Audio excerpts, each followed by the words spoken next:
High বন্ধুরা, welcome back to my channel. আবার নতুন একটা ভিডিও নিয়ে আইছি।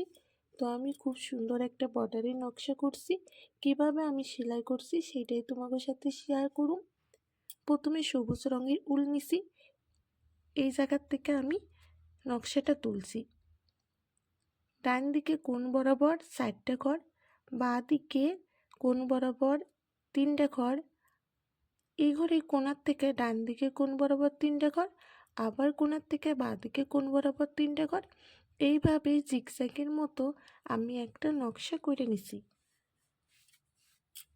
তারপরে আবার আমি এই যে 4টা ঘর করছিলাম, এই ঘরের ডান দিকের নিচের কোণার থেকে কোণ বরাবর 3টা ঘর হয়েছে।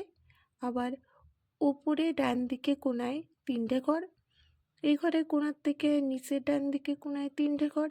এইভাবে আমি নকশাটা করে নিছি।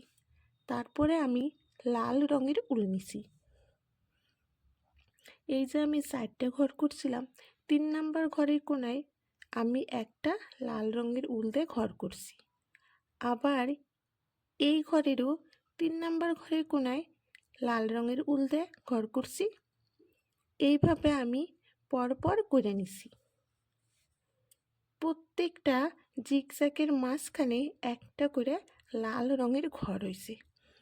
তো নকশাটা কিন্তু খুব সুন্দর হয়েছে, একদমই সোজা। এই যে সবুজ রং গুনে একটা ডালের মতো নকশা লাগতেছে, আর এই লাল রঙগুলো একটা ফুলের মতো নকশা লাগতেছে। আশা করুন তোমাকেও ভালো লাগছে নকশাটা। তো যদি ভালো লাগে তাহলে লাইক করো, কমেন্ট করো আর সাবস্ক্রাইব করো। আর যদি আমার ফেসবুক পেজ থেকে দেখো তাহলে একটা ফলো করে দিও।